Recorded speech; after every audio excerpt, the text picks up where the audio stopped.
kelas 9C ya ini. Assalamualaikum warahmatullahi wabarakatuh. Waalaikumsalam warahmatullahi wabarakatuh. Waalaikumsalam warahmatullahi wabarakatuh. Baik, jadi hari ini kelas 9C pembelajaran bahasa Indonesia ya. Nah, untuk pembelajaran teks tanggapan kali ini, Ibu yang akan memberikan materi untuk kelas 9C. Sebelum kita memulai pembelajaran, alangkah lebih baiknya kita berdoa terlebih dahulu ya. Semoga kegiatan pembelajaran kita pada pagi hari ini dapat bermanfaat untuk masa yang akan datang. Oke, berdoa, disilahkan. Cukup. Baik, ini anak-anak Ibu semuanya sudah masuk ke Zoom, sudah presensi semua? Sudah, Bu. Baik, yang lainnya? Sudah, Bu. Oke, ya nanti kalau misalkan ada yang belum presensi, silahkan presensi terlebih dahulu ya. Nah, hari ini kita akan belajar tentang teks tanggapan. Dari teks yang tadi Ibu kirimkan ke grup nih, anak-anak Ibu semuanya nih, kalian bisa memprediksi nggak apa sih itu teks tanggapan? Kira-kira ada yang bisa menjawab nggak ini? Kalau kayak gini suara Ibu bisa terdengar nggak? Terdengar, Bu. Oke, tadi gimana nih? Dari teks yang tadi, contoh teks tanggapan yang sudah Ibu kirimkan di grup, ada yang bisa memperkirakan nggak? Apa itu ya teks tanggapan?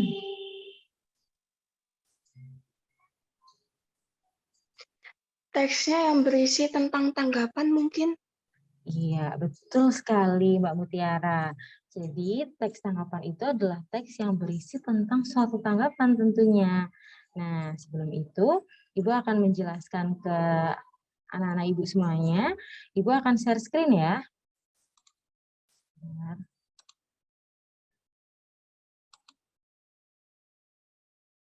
Apakah sudah terlihat, anak-anak? Sudah, Bu. Sudah, baik. Kita mulai ya. Tentang teks tanggapan kritis untuk pembelajaran bahasa Indonesia kelas 9.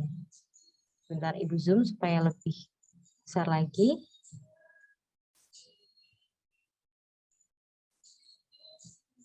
Nanti kalau misalkan suara Ibu atau PowerPoint yang Ibu tampilkan tidak terlihat, kalian bilang aja ya. Nah, ini dia tentang teks tanggapan kritis. Sebelum Ibu masuk ke penjelasan mengenai teks tanggapan kritis, Ibu akan sampaikan terlebih dahulu kepada kalian mengenai KD dan juga IPK. KD itu merupakan kompetensi dasar dan IPK merupakan indikator pencapaian kompetensi. Nah, untuk teks tanggapan kita pada pagi hari ini yaitu pada KD 3.7 mengidentifikasi informasi berupa kritik atau pujian dari teks tanggapan berupa lingkungan hidup, kondisi sosial, dan atau keragaman budaya, dan lain-lain yang didengar dan atau dibaca. Nah, untuk indikator pencapaian kompetensinya itu sendiri, yang pertama, mengidentifikasi informasi teks tanggapan berupa kritik, pujian, dan tanggapan yang berupa lingkungan hidup, kondisi sosial, dan atau keragaman budaya, dan lain-lainnya yang didengar dan atau dibaca. Dan yang kedua, yaitu menemukan kelemahan dan kelebihan teks tanggapan berupa lingkungan hidup, kondisi sosial, dan atau keragaman budaya, dan lain-lain yang didengar atau dibaca. Nah, selanjutnya ini, tujuan pembelajaran kita pada pagi hari ini, Ibu harapkan yang pertama anak-anak Ibu semuanya mampu mengidentifikasi informasi berupa teks tanggapan berupa kritik. Dan yang kedua, mampu mengidentifikasi informasi pada teks tanggapan yang berupa pujian. Dan yang ketiga, mampu mengidentifikasi informasi kelebihan dan juga kekurangan dari teks tanggapan. Sampai sini anak-anak ada yang ingin ditanyakan mengenai kompetensi dasar dan juga indikator pencapaian kompetensi serta tujuan pembelajaran kita? Tidak, Bu. Baik, Ibu lanjut ya. Nah, ini dia pengertian dari teks tanggapan. Teks tanggapan adalah teks yang berupa tanggapan yang bisa dalam bentuk pujian atau dukungan, hingga kritik dan penolakan terhadap suatu karya, hal atau peristiwa yang diberikan oleh penanggapnya sebagai bentuk apresiasi atau saran yang tentunya dapat membangun supaya karya itu dapat lebih bagus lagi ketika setelah ditanggapi gitu ya. Nah, ini jenis kalimat teks tanggapan. Jenis kalimat teks tanggapan itu yang pertama bisa berupa kritik, yang kedua pujian, yang ketiga sanggahan, yang keempat penolakan, dan yang kelima bisa juga dalam bentuk persetujuan. Oke. Ini dia dalam contoh kritik. Kritik ialah suatu pernyataan kecaman atau tanggapan yang sering diuraikan dengan uraian pertimbangan baik dan buruknya suatu karya atau fenomena atau penampilan seseorang. Mbak Selin, Ibu bisa minta tolong untuk bacakan contohnya? Baik, Bu. Ya. Orang tua hendaknya jangan melepas anaknya begitu saja. Orang tua harus mendampingi putra-putrinya dalam menonton acara TV saat ini. Sebab banyak tayangan yang tidak patut ditonton untuk anak-anak. Orang tua zaman sekarang juga kurang memperketat anaknya dalam menonton apa yang ditonton. Baik, terima kasih Mbak Selin. Nah, ini dia salah satu contoh teks tanggapan berupa kritik, yaitu kritik dari seseorang yang mengkritik orang tua agar mendampingi anak-anaknya saat menonton televisi. Seperti itu ya. Paham anak-anak Ibu? Paham. Baik, selanjutnya ya kita ke jenis kalimat teks tanggapan yang berikutnya. Nah, ini ada contoh pujian. Pujian adalah suatu pernyataan pengakuan dan penghargaan yang diutarakan untuk kebaikan atau keunggulan atau hasil yang spektakuler terhadap sesuatu. Nah, Mbak Mutiara, Ibu boleh minta tolong untuk bacakan contohnya? Boleh, Bu. Novel berjudul 5 cm, karya Doni Digantoro ini sangat luar biasa. Akhir cerita yang sangat tidak disangka-sangka membuat pembacanya tercengang dan kagum dengan cerita yang memberi surprise di setiap alurnya. Selain itu, novel ini juga sangat sesuai untuk remaja dan orang dewasa. Baik, terima kasih Mbak Mutiara. Nah, ini dia salah satu contoh dari teks tanggapan yang berupa pujian, yaitu seseorang yang memuji novel berjudul 5 cm karya Doni Dirgantoro yang sangat luar biasa. Akhir ceritanya yang tidak disangka-sangka gitu ya nak ya, yang membuat pembacanya tercengang dan kagum dengan cerita yang selalu memberi surprise di setiap alurnya. Nah, novel ini juga sangat sesuai untuk orang dewasa dan juga orang anak dan juga anak-anak atau remaja gitu ya. Nah, selanjutnya ini ada jenis kalimat teks tanggapan berupa sanggahan. Sanggahan adalah ungkapan ketidaksukaan atau ketidaksetujuan terhadap sesuatu. Nah, Nabila bisa Ibu minta tolong untuk bacakan contohnya? Baik, Bu. Pada dasarnya, saya setuju dengan usaha pemerintah meratakan pendidikan dengan mengirim guru-guru muda ke pelosok daerah. Namun, akan lebih bijaksana jika pemerataan tersebut tidak hanya untuk guru muda saja, tetapi juga untuk guru-guru yang sudah berpengalaman lama mengajar. Iya, terima kasih Mbak Nabila. Jadi contoh sanggahan yang Ibu sajikan di sini itu adalah sanggahan ketidaksetujuan terhadap pemerintah dalam meratakan pendidikan. Karena kan sekarang yang dikirim ke luar kota itu hanya guru-guru muda saja. Nah, yang disanggah di sini alangkah lebih baiknya jika guru-guru yang sudah berpengalaman juga ikut dikirim ke luar kota. Seperti itu ya, anak-anak. Nah, selanjutnya ini ada penolakan. Penolakan adalah sesuatu pernyataan yang menunjukkan tidak setuju, kurang setuju, kurang sependapat, atau membantah dalam suatu hal. Iya. Mbak Friselin bisa minta tolong untuk bacakan contohnya? Oh iya, Bu. Saya sangat tidak setuju dengan pemerintah yang memberlakukan sistem zonasi sekolah. Ya, terima kasih Mbak. Sudah. Ya. Jadi, penolakan itu adalah menunjukkan ketidaksetujuan atau kurang setuju. Nah, di sini saya sangat tidak setuju dengan pemerintah yang memberlakukan sistem zonasi sekolah. Nah, selanjutnya nih yang terakhir yaitu persetujuan. Persetujuan yaitu suatu pernyataan yang menunjukkan setuju dalam suatu hal. Mbak Prita, bisa minta tolong bacakan contohnya?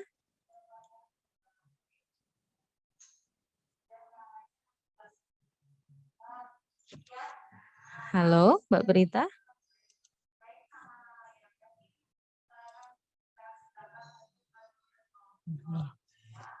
Sepertinya ini masih belum mendengar suara Ibu ya. Kalau Mbak Faisyah, bisa minta tolong bacakan contoh dari persetujuan? Saya setuju dengan pencabutan sistem zonasi sekolah.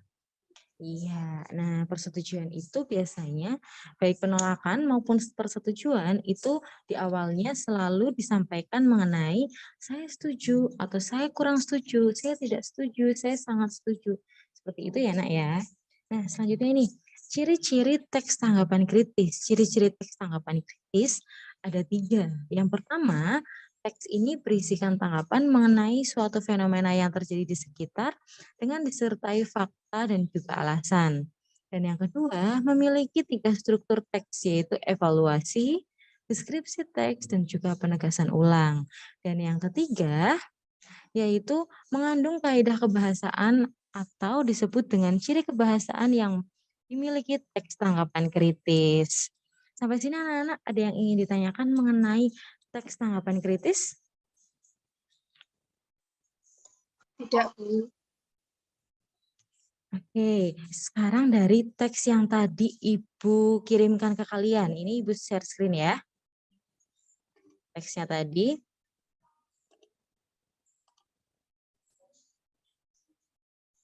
Terlihat anak-anak?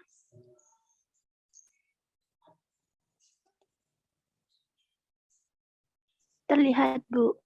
Baik, coba Ibu minta tolong Mbak Zulfa, boleh dibacakan untuk paragraf 1? Ya, Bu. Silahkan Mbak Zulfa.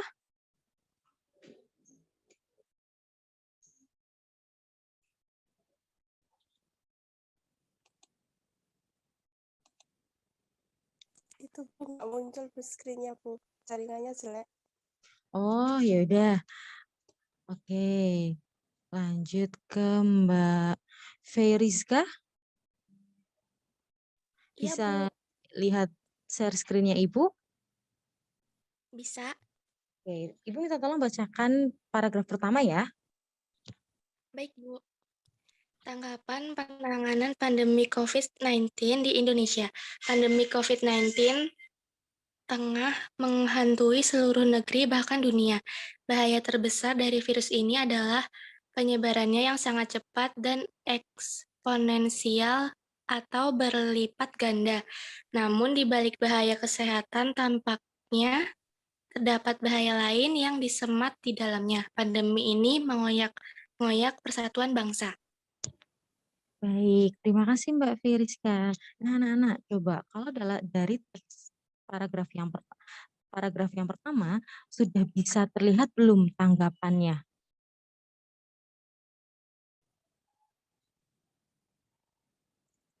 Bagaimana, Nak? Sudah bisa terlihat belum tanggapan-tanggapannya? Ada tanggapan nggak sih di teks di paragraf 1 ini?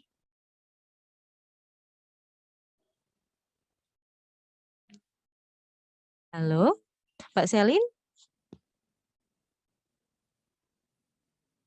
Iya, Bu. Ya, di paragraf 1 ini kira-kira sudah menunjukkan tanggapan belum, Mbak? Atau baru pengantarnya aja nih?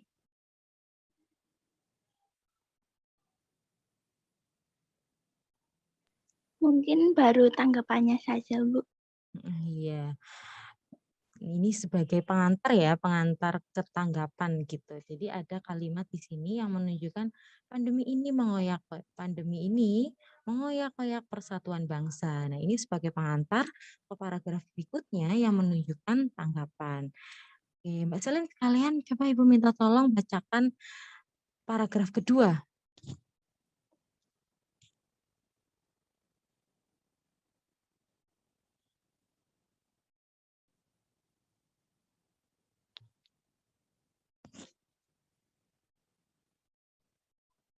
Halo Mbak Selin, bisa Ibu minta tolong untuk bacakan paragraf kedua? Oh ya, Bu, baik.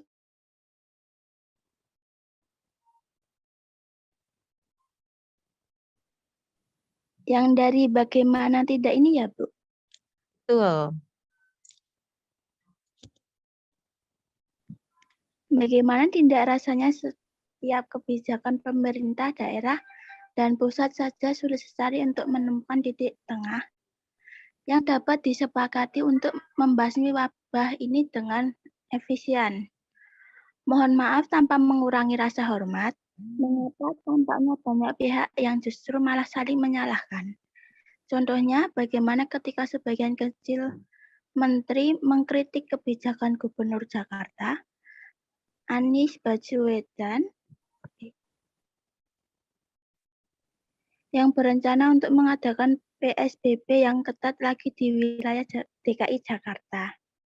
Ya, terima kasih Mbak Selin.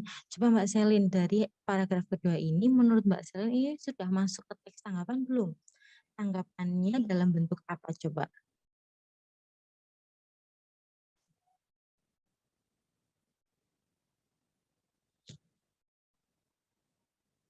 Halo Mbak Selin?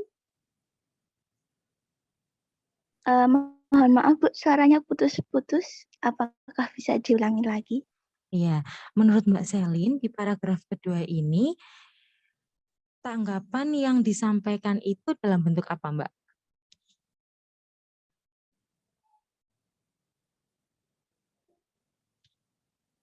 Suara Ibu bisa didengar? Bisa Bu.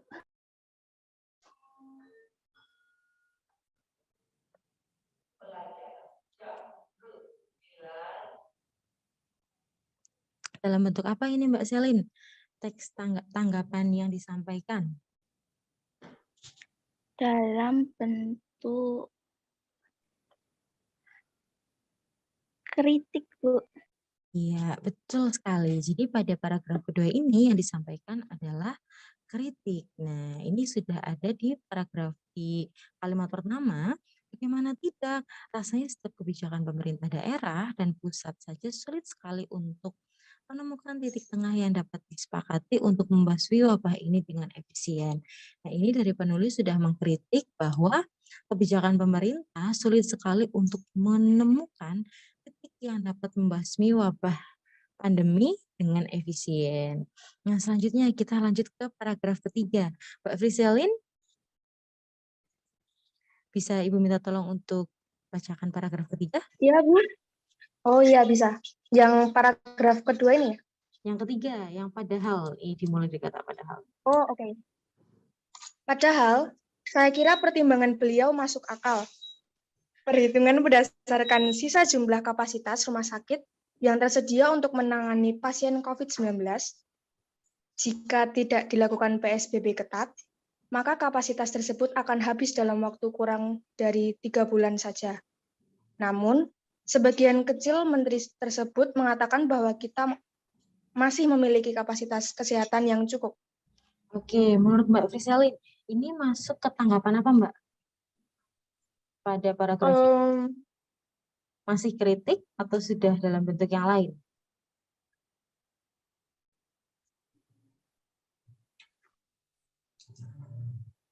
Saya masih kurang paham. Oke, jadi di paragraf ini yang tadi Mbak Friselin bacakan, ini masih masuk ke dalam kritik, yaitu untuk menegaskan di paragraf sebelumnya. Padahal saya kira beliau masuk akal perhitungannya berdasarkan sisa jumlah kapasitas rumah sakit. Tetapi maka kapasitas tersebut akan habis dalam waktu kurang dari 3 bulan saja. Namun sebagian kecil menteri mengatakan bahwa kita masih memiliki kapasitas kesehatan yang cukup. Nah, ini menunjukkan bahwa paragraf ini memperkuat paragraf sebelumnya, yaitu tentang membasmi wabah yang masih dirasa kurang efisien. Seperti itu ya, Nak ya. Nah, selanjutnya nih Terima paragraf. kasih sudah dijelaskan. Baik, Mbak. Selanjutnya paragraf keempat. Mbak Faisah bisa minta tolong bacakan? Baik, Bu. Alasan adalah DKI Jakarta dapat meminjam fasilitas kesehatan di daerah lain seperti di Provinsi Jawa Barat. Tapi bukanlah itu tidak menyelesaikan masalah dan justru berpotensi menjadi masalah baru. Bagaimana kalau justru hal tersebut menambah potensi pergerakan penyebaran pandemi? Selain itu, saya pikir dari awal Pak Presiden sudah menginstruksikan bahwa PSBB ketat harus dilakukan jika memang dibutuhkan. Menurut saya, statistik yang diutarakan oleh Pak Anies sudah menunjukkan bahwa Jakarta membutuhkannya. Baik, menurut Mbak Faisah, ini masuk ke tanggapan mana, Mbak?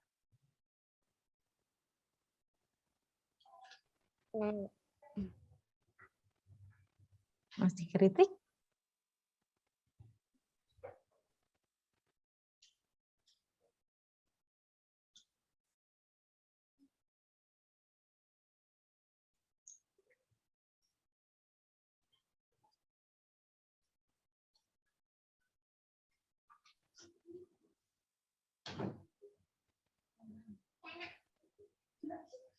Bagaimana Mbak Faisah?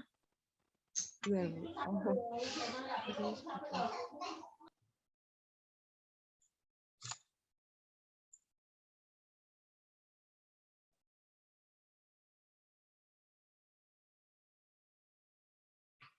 Ibu bantu jawab ya, karena ini waktunya sebentar lagi udah mau habis. Nah, pada paragraf ini itu menunjukkan bahwa kritikan dari penulis untuk pemerintah. Salah satunya yaitu ada di kalimat, tapi bukankah itu tidak menyelesaikan masalah dan justru berpotensi untuk menjadi masalah baru? Bagaimana kalau justru hal tersebut menambah potensi penyebaran pandemi? Selain itu, saya pikir sedari awal Pak Presiden sudah menginstruksikan bahwa PSBB harus ketat dilakukan jika memang dibutuhkan. Nah, ini sudah menjadi kritik yang ditulis oleh penulis untuk pemerintah. Nah, selanjutnya, bacakan ya. Bukan bermaksud untuk menyalahkan pemerintah. Buktinya, sebagian pemerintah daerah juga malah membuat keonaran di tengah kondisi yang penting seperti ini.